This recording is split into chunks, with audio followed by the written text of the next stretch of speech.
오늘은 자녀라면 당당하게 구하십시오 라는 제목으로 말씀을 드리도록 하겠습니다. 저에 대해서 모르는 분들이 계셔서 저에 대한 소개를 잠깐 드리려고 합니다.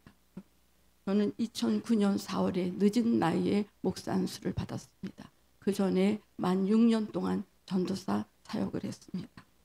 그리고 3년 후인 2009년 4월에 목사 안수를 받고 3년 후인 2012년도 6월 10일에 부천 창대교회를 개척해서 설립 예배를 드렸습니다. 저는 목사 안수를 받을 때 제가 교회를 개척해야 된다는 것 알고 있었습니다. 그리고 제 목회가 아들의 목회를 위한 터를 닦는 그런 것임도 제가 알고 있었습니다. 그럼에도 불구하고 저는 목사 안수를 받고도 3년이라는 세월을 허비하고 있었습니다. 제가 교회 개척을 3년이나 미루고 있었던 그 이유는 여러 가지 두려움이 있었기 때문에 그렇습니다. 내가 어떻게 일주일에 4번 설교를 하며 그리고 인간관계에 대한 두려움도 있었고 성도들을 상대하는 것이 두려웠고 그리고 낮아짐에 대한 두려움도 있었습니다. 목회를 하면 그렇게 낮아질 필요가 없는데 목회하면 굉장히 낮아져야 되거든요. 거기에 대한 두려움도 있었습니다. 또 젊고 똑똑한 목사들이 얼마나 많은데 나 같은 사람까지 목회를 해야 되나 이런 생각이 내 머리를 지배하고 있었습니다. 그렇게 미루다가 어느 날부터 여기저기 몸이 아프기 시작을 했습니다. 나중에는 어떤 상황까지 왔느냐 아무것도 먹을 수가 없는 상황까지 오게 되었습니다. 2011년 12월 20일경부터 2012년 4월까지 약 100일 동안 매 끼니를 불린 쌀 한 숟가락, 불린 쌀 딱 한 숟가락을 물을 잔뜩 부어서 멀게 해서 이렇게 해서 먹었습니다. 그런데 그것도 소화를 못 시켜서 앉지도 못하고 눕지도 못하고 계속해서 여기서 뭐가 치받아 올라오는 그런 고통을 당해야만 했습니다. 물은 따로 100일 동안 한 모금도 마시지는 못했습니다. 물은 따로 마시려고 그러면 목에서 넘어가지도 않았습니다. 정말 그때는 생각을 하면 너무너무 고통스러워서 죽고 싶었어요. 죽고만 싶었습니다. 그때 제가 할 수 있는 일은 오직 기도밖에 없었습니다. 기운이 없어서 걸어도 제대로 못했고 그리고 앉지도 눕지도 그렇게 못하고 그렇게 고통스러워도 오직 소망은 하나님께만 있다는 것을 알고 있었기 때문에 하루에 2-3시간씩 기도하고 또 기도하고 또 기도했습니다. 기도한다고 무슨 특별한 그런 내용으로 기도를 한 것도 아니었습니다. 그냥 나를 불쌍히 여겨달라. 하나님 나를 불쌍히 여겨달라고 그렇게 하나님 아버지만 불렀습니다. 그랬더니 하나님께서 저를 불쌍히 여기셔서 목회를 내 힘으로 해야 된다고 생각했던 나의 교만과 그리고 교회 개척을 미적거리면서 미루고 있는 나의 불순종을 깨닫게 해주셨습니다. 불순종 가운데 그렇게 아무리 낳고 싶어서 애를 써도 낳을 수가 없었던 것이죠. 그리고 불순종을 회개하고 부천 상대교회를 설립하자 하나님께서 밥도 먹게 해주셨고 물도 마시게 해주셨습니다. 그때 만약에 제가 아프다고 기도하지 않고 주저앉아 있었더라면 저는 아마도 지금 이 세상에 없었을 것입니다.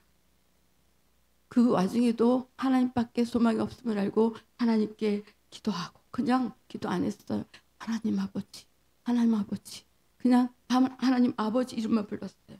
그랬더니 하나님께서 죄를 깨닫게 해주시고 그리고 회개할 수 있는 기회도 주시고 교회도 설립하도록 해주셨습니다. 우리는 하나님을 아버지라고 부르면서 기도합니다. 하나님은 내 아버지십니다. 그렇다면 우리가 하나님을 아버지라고 부르며 기도할 때 과연 어떤 의미로 하나님을 아버지라고 부르며 기도하는 것일까요? 혹시나 남들이 그냥 다 아버지라고 부르니까 그냥 나도 따라서 아버지 그렇게 부르고 있는 것은 아닙니까? 우리가 하나님을 아버지라고 부르는 이유는 하나님께서 나를 예수님의 피로 거듭나게 한 경험의 관계, 체험의 관계이기 때문에 그렇습니다. 나는 하나님이 내 아버지라는 체험이 우리에게 있기 때문에 하나님을 아버지라고 부르는 것입니다. 우리는 거듭난 하나님의 자녀이기 때문에 하나님께 내가 원하는 것을 당당하게 기도로 구할 수 있는 것입니다.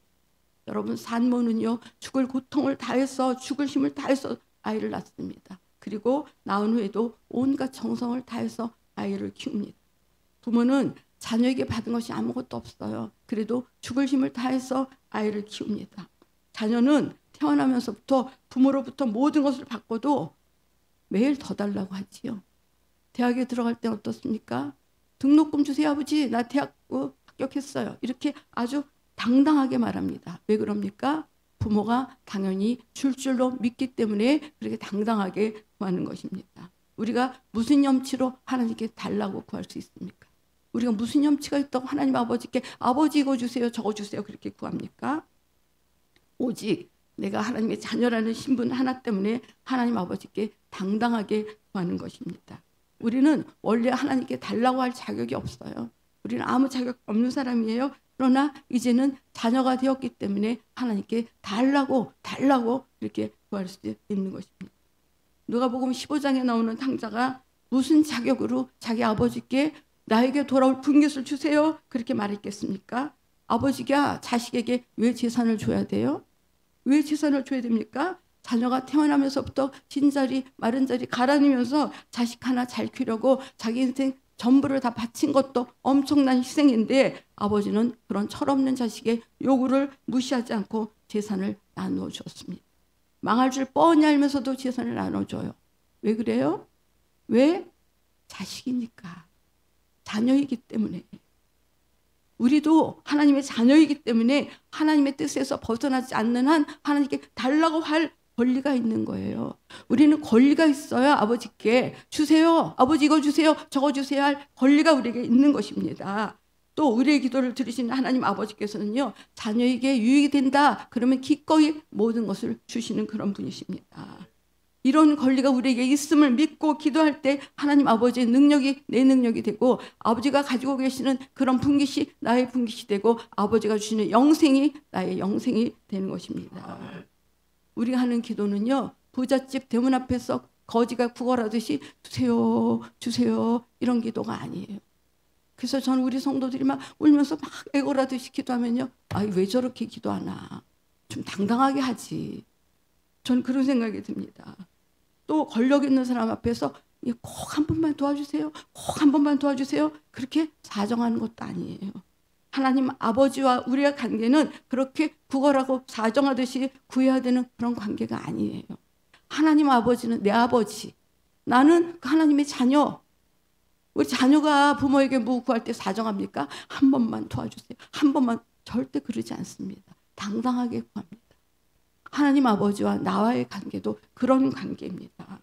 우리는 무엇이든지 주시지 않고는 견딜 수 없는 하나님을 아버지라 부르는 자녀의 위치를 확보한 사람들입니다. 하나님을 아버지라 부르는 이유 하나로 기도하는 것마다 얻을 수 있는 그런 자격을 우리가 갖게 되었다는 것입니다.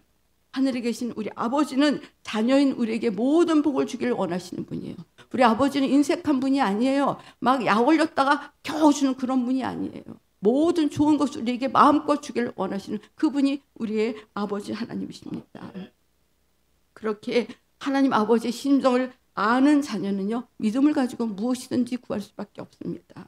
그런데 많은 기독교인들이 하나님을 아버지라 입이 닳도록 부르면서도 실제로는 아버지의 능력을 인정하지 않아요. 많은 기독교인이 기도하면서도 이거 기도해도 될지 모르겠네 그렇게 하면서 자녀의 기도를 응답하길 원하시는 하나님의 그 마음을 믿지 않습니다. 이것은 곧 우리를 향한 하나님의 사랑을 의심하는 것과 똑같은 것입니다. 하나님은 자녀가 도움을 청할 때 반드시 해결해 주시는 분입니다. 저는 기도할 때 가끔 그렇게 기도해요. 하나님 안 들어주시면 하나님 아버지 육신의 부모도요 이만큼 기도하면 들어주시는 거 알죠? 하나님 아버지 육신의 부모는요 능력이 없으면 빚이라도 얻어서 우리가 구하는 것을 들어주시는 거 아시죠? 그런데 하나님 아버지는 능력이 많으신 분인데 왜 빨리 안 들어주십니까? 그래서 저는 그렇게 기도합니다. 여러분 하늘에 계신 아버지께 하는 자녀 기도는요 절대로 부도나지 않습니다. 하나님 아버지는 언제나 하늘문을 활짝 열어놓고 자녀인 우리가 도움을 청하기를 기다리고 계십니다. 기도해. 기도하면 들어줄 텐데 왜 안 해? 기도해. 내가 들어줄 텐데 왜 안 해? 이렇게 하나님이 우리의 기도를 기다리고 계신다는 것입니다. 그런데 왜 우리는 우리의 아버지 되신 하나님께 도움을 청하지도 않고 우리를 책임지려고 하는 하나님께 우리의 문제를 맡기지 않느냐 그 말이에요. 왜? 하나님은 하늘을 활짝 열어놓고 야 도움 청해 기도해 들어줄게. 그런데 우리는 그 하나님을 무시해요. 도움을 청하지 않아요. 문제를 해결해 달라고 말하지도 않아요. 여러분 우리 아버지 되시는 하나님은요 하늘에 계신 분이에요. 하늘에 계신 분. 오늘 본문에 보면요 11절에 보면 하늘에 계신 너희 아버지께서 구하는 자에게 좋은 것으로 주시지 않겠느냐 그렇게 말씀하고 있습니다. 하늘에 계신 하나님 아버지. 마태복음에서만 하늘에 계신 너희 아버지 또는 하늘에 계신 내 아버지라는 말씀이 무려 15번이나 나옵니다. 하나님이 하늘에 계신 분이다 이라는 것은요 하나님 아버지는 모든 것을 가지신 분이다 그런 뜻이에요. 내가 원하는 것은 무엇이든지 얻어낼 수 있는 곳이 바로 하나님 아버지가 계신 하늘이에요. 하늘에는 우리가 원하는 모든 것이 하늘에 다 있어요. 하늘에 계신 아버지는요 우리에게 필요한 모든 것을 준비하고 기다리고 계시는 분이에요. 다 준비해 놓고 구하기만 기다리고 계시는 분이에요. 하늘에 계신 아버지는 우리의 모든 것을 알고 계시고 우리의 모든 것을 다 보고 계시는 그런 분이에요. 그러나 그런 하나님이라 할지라도 우리의 모든 사정을 다 알고 계신다 할지라도 하나님 아버지는 우리가 기도해야 들어주시는 분이에요. 이것이 영적인 세계의 원리예요. 내 모든 사정 다 알고 계시고 알아서 해주시겠지 하나님은 알아서 해주시는 분이 아니라 기도해야 들어주시는 분이에요. 우리의 모든 것 머리카락 숫자까지도 세시는 하나님께서 우리가 기도해야 들어주시는 것 이것이 영적인 세계의 원리 여러분 꼭 기억하시기 바랍니다. 하늘에 계신 우리 아버지는 우리가 기도할 때 우주 안에 있는 자연의 법칙을 초월해서 전능하신 하나님의 힘으로 우리를 도와주시는 그런 분이십니다. 자연의 법칙으로는 어느 누구도 죽은 자를 살려낼 수도 없고 사람을 무리로 걷게 할 수도 없고 그리고 눈이 보이지 않는 맹인을 보게 할 수도 없습니다. 그러나 예수님께서 명령하셨을 때 죽은 자가 살아났고 예수님께서 오라고 말씀하시자 베드로가 무리를 걸었고 예수님의 말씀 한마디에 맹인이 보게 되었습니다. 어디 그것뿐입니까? 배가 뒤집어질 정도로 풍랑이 심하게 일었지만 말씀 한마디로 바다를 잠잠하게 하신 사건. 먹을 것을 하나도 구할 수 없는 허벌판에서 보리떡 5개와 물고기 2마리로 장정만 5,000명을 먹이신 사건. 밤새도록 물고기를 한 마리도 못 잡았지만 예수님의 명령에 순종해서 그물을 던지는 순간 배 2척에 차고도 넘칠 만큼 물고기를 잡은 사건 등 모든 것이 자연 속에서 일어난 일이지만 하늘에서 온 힘으로 이루어진 사건들이에요. 하늘에서 온 힘으로. 하나님께서는 이처럼 세상과 다른 초자연적인 힘, 하늘에서 내려온 힘으로 우리를 도와주고 계신다는 것입니다. 이런 엄청난 하늘의 힘이 기도하는 자에게 준비되어 있어요. 기도하는 사람에게 이런 엄청난 하늘의 힘이 준비되어 있습니다. 그래서 우리는 어떤 문제든지 기도로 그 문제를 해결을 해야 합니다. 기도하지 않으면요, 그 문제가 상황을 악화시키고 그런 믿음을 흔들고 결국 내 영혼을 죽일 수도 있기 때문에 기도로 하나님의 힘을 끌어내려서 반드시 그 문제를 해결해야 된다는 얘기예요. 여러분 우리에게 문제가 생기면 기도하지 않으면 하나님 아시겠지 이런다고 문제가 해결됩니까? 아니요. 상황만 점점 악화될 뿐이에요. 우리 영혼을 죽일 뿐이에요. 우리는 반드시 기도로 하나님의 힘을 끌어내려서 그 문제를 해결해야 된다 그 말입니다. 우리는 그 어떤 문제가 있다 할지라도 어떤 일이 있다 할지라도 염려하지 말고 오직 기도와 간구로 하나님께 아뢰면 됩니다. 하나님께 아뢰면 됩니다. 혹시라도 기도하면서 내가 구하는 것을 과연 하나님이 들어주실까? 그렇게 의심하지 말고 하나님을 분명히 믿고 기도해야 된다는 얘기예요. 믿고 기도해야 됩니다. 믿고 기도해야 합니다. 자기 독자라도 독생자 예수 그리스도도 아끼지 아니하고 우리에게 주신 하나님께서 자녀인 우리에게 무엇인들 안 주시겠느냐 그 말입니다. 무엇인들 안 주시겠습니까? 하나님은 언제나 우리를 실망시키지 않는 그런 좋으신 분이십니다. 여러분 우리가 기도하는 것이요 별것 아닌 것처럼 보입니까? 그러나 기도는 하나님의 능력을 끌어내는 엄청난 힘이 있다는 것을 아셔야 합니다. 기도는 마치 관역을 향해서 쏘는 화살과 같습니다. 그래서 겨냥을 잘해서 정확하게 쏘아야 합니다. 이게 무슨 소리냐? 하늘에 계신 하나님을 정확하게 겨냥하고 기도해야 된다 그 말입니다. 중언부언 졸면서 이런 기도 하지 말라는 얘기예요. 그런 기도는 하나님께 상달되지 않아요. 하나님만 정확하게 겨냥하고 그 하나님을 향해서 분명하게 그런 기도를 해야 된다 그 말입니다. 여러분 화살을 쏠 때 힘이 약하면 어떻게 됩니까? 힘이 약하면 관역에 도달하기도 전에 화살이 그냥 떨어지고 말 것이기 때문에 그렇습니다. 여러분 미사일에도 사정거리가 있다는 거 아시죠? 2000km의 사정거리를 확보한 보유한 미사일은요 2000km를 날아갈 힘이 있다 그 말입니다. 그런데 목표물이 내가 목표한 목표물이 2000km 그 이상에 있다. 그 이상의 거리에 있다면 아무리 정확하게 조준할지라도 그 미사일은 무용지물입니다. 여러분 기도 응답을 받기 위해서는요 하늘에 계신 하나님 아버지를 정확하게 겨냥하고 기도해야 됩니다. 하나님을 정확하게 겨냥하고. 하늘에 계신 하나님은요 천지를 창조하신 하나님, 천지를 창조하신 분. 여러분 이게 믿어지십니까? 천지를 창조하신 하나님, 말씀 한마디로 천지 만물을 창조하신 하나님.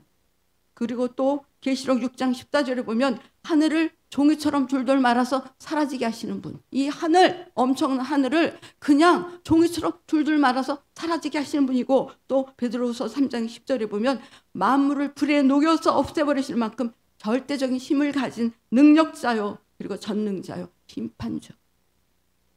우리가 믿는 하나님, 우리가 기도하는 그 하나님은 그런 분이십니다.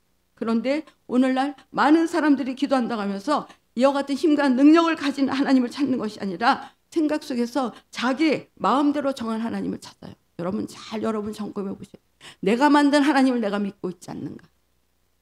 성경에서 말하는 그 정확하신 하나님, 그 하나님을 겨냥해서 기도해야 되는데 내 생각 속에서 내가 만든 하나님, 그 하나님을 그렇게 찾습니다. 그러니까 기도 응답이 없어요. 내가 만든 하나님, 내가 좀 이렇게 지성이면 감천이라고 이렇게 매일매일 기도하는데 설마 안 들어주시겠어? 그런 생각 여러분 하면 안 됩니다. 기도 응답이 없으니까 열심히 기도했는데도 왜 응답이 없을까? 그러면서 하나님에 대한 의심만 늘어납니다. 그렇게 잘못된 기도를 하다가 결국에는 기도해도 소용없네 이렇게 말하는 사람들이 여러분 얼마나 많습니까?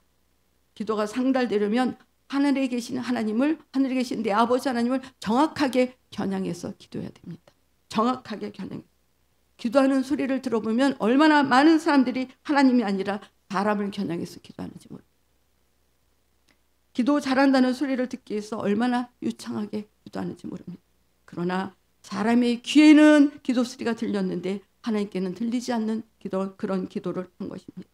하나님은요 우리가 하는 기도가 그저 사람들의 귀에서 맴돌다가 사라지는 그런 기도를 하는 걸 원치 않으십니다. 하나님은 우리가 하는 기도가 하나님의 귀에까지 들리기를 원하십니다. 하나님이 들으시고 그 기도에 책임지기를 원하시기 때문에 하나님의 귀에 분명히 들리는 그런 기도를 우리가 하기를 원하십니다. 또 기도 내용이 아무리 좋고 눈물을 철철 흘리며 기도한다 할지라도 금세 기도하다가 잡념에 빠지거나 다른 볼일로 왔다 갔다 한다면 그러한 그 사람의 기도가 과연 하나님께 도달하겠느냐 그 말입니다. 그래서 여러분 교회에 나와서 기도하는 게 좋습니다. 집에서 기도하다 보면요, 기도하다 보면 잘 되는 것 같다가 갑자기 저거 해야 되잖아, 이거 해야 되잖아, 왔다 갔다 하다 보면 기도의 영역이 어디로 갔는지 다 사라져버리고 맙니다. 하나님께 도달할 만한 그런 영역을 가지고 기도해야 하나님이 받으십니다.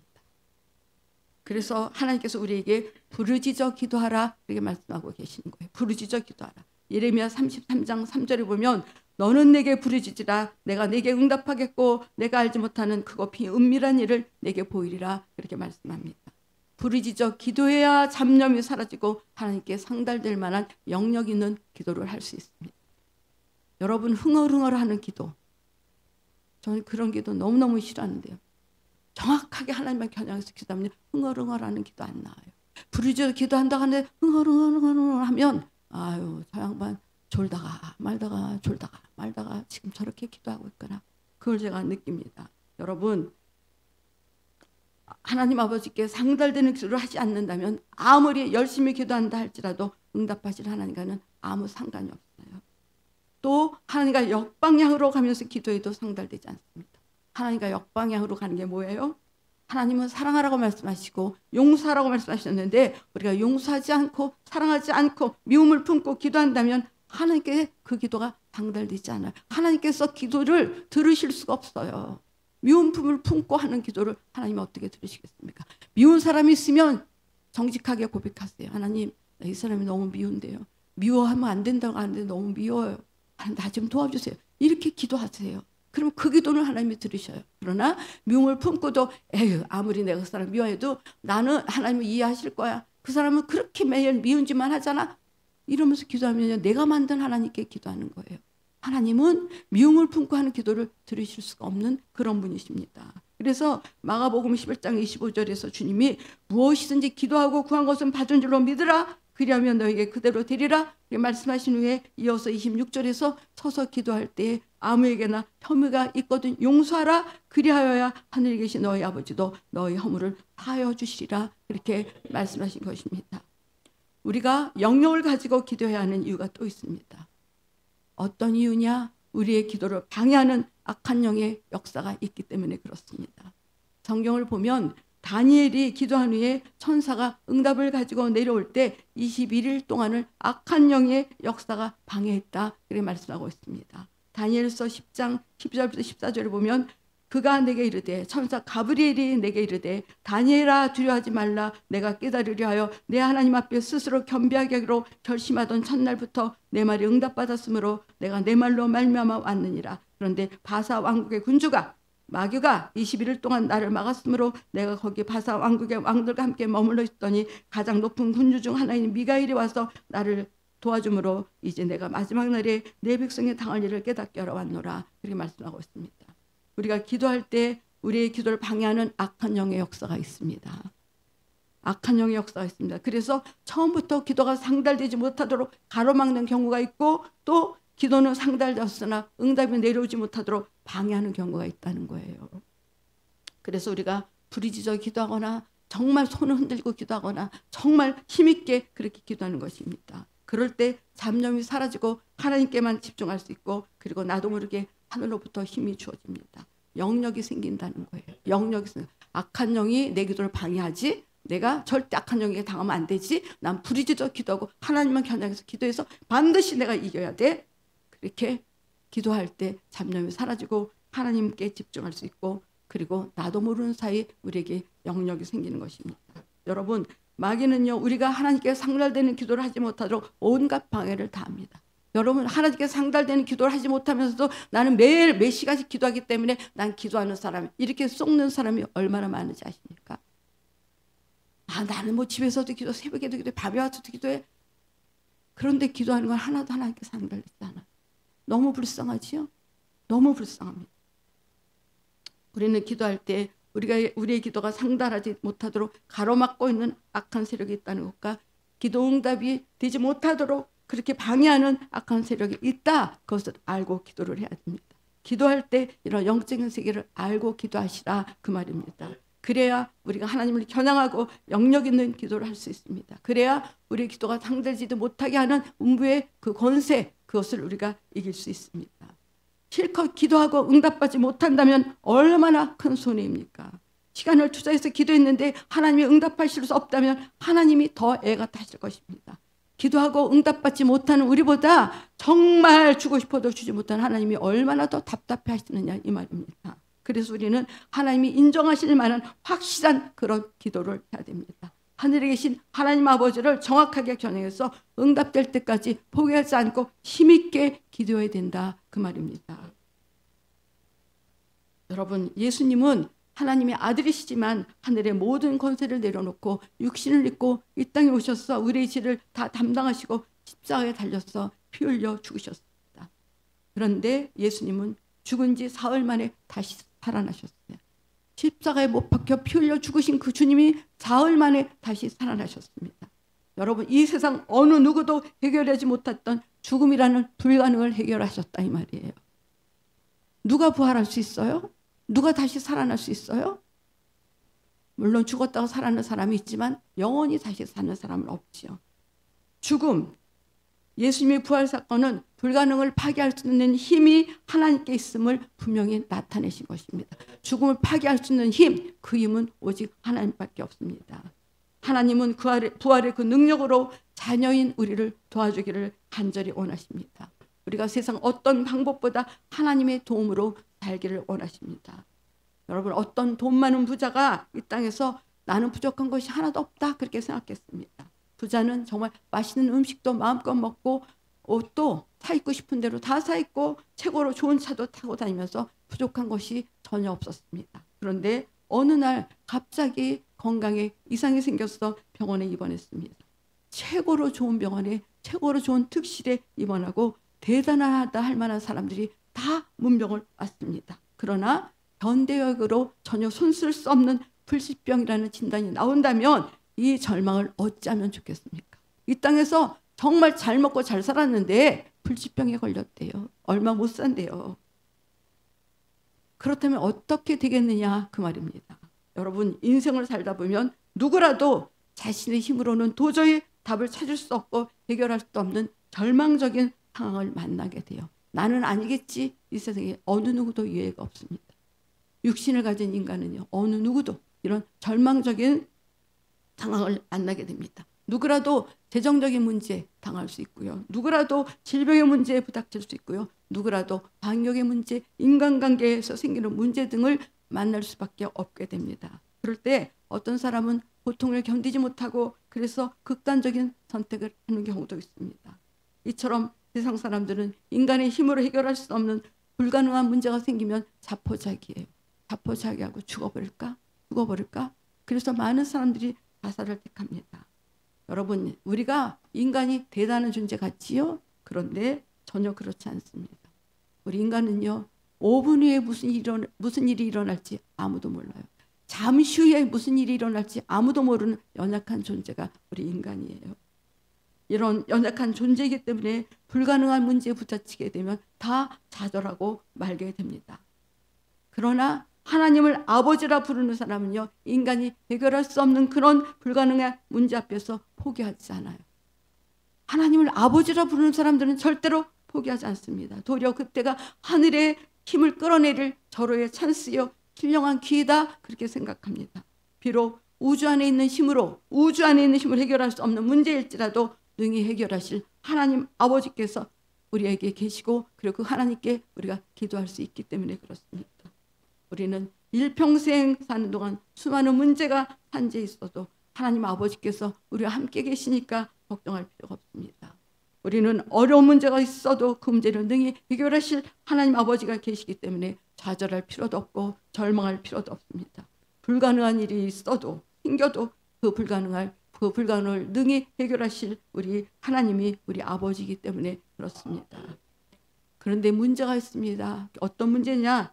인간이 직면하는 불가능한 사건이 우리가 사는 이 땅에만 존재하는 것이 아니라는 거예요. 이 세상에서 아무런 어려움 없이 편안하게 살던 사람이라도 예수 그리스도를 구세주로 믿는 하나님의 자녀가 아니라면 이 땅에서의 삶이 끝나는 순간 지옥이라는 불가능에 직면할 수밖에 없어요. 여러분, 지옥을 믿으십니까? 지옥이 있음을 믿으십니까? 여러분, 저는 절대로 내가 아무리 아팠어도 지옥이 없었다면 저는 목사 되지 않았을 거예요. 제가 목사 사역 11년이요. 너무너무 힘들었어요. 제가 목회하는 11년 너무너무 힘들었기 때문에 저는 절대로 지옥이 없었다면요, 저는 목회 안 해요. 정말. 그러나 전 또 알아요. 한 영혼을 지옥에서 천국으로 구원하는 일이 얼마나 값진 일인가를 알아요. 그래서 힘들어도 목회가 값 있는 사역이다, 보람 있는 사역이다, 그런 걸 믿습니다. 저는요, 백 목사님 너무너무 존경해요. 40년을 어떻게 그 외길을 걸어오셨을까? 저는 못할 것 같아요. 40년이라. 근데 저는 또 우리 아들이 그 몇십 년을 그 길을 걸어가야 된다는 걸 알아요. 그래서 저는 또 힘을 내요. 아들의 목회를 위해서라도 난 기도해야 된다. 여러분, 천국 지옥은 분명히 있습니다. 여러분, 천국에 못 가는 사람이 어디 갈까요? 천국에 못 가면 어디 갑니까? 천국 지옥도 다른 것이 있습니까? 어떤 종교에서는 중간지대가 있다는 절대 없습니다.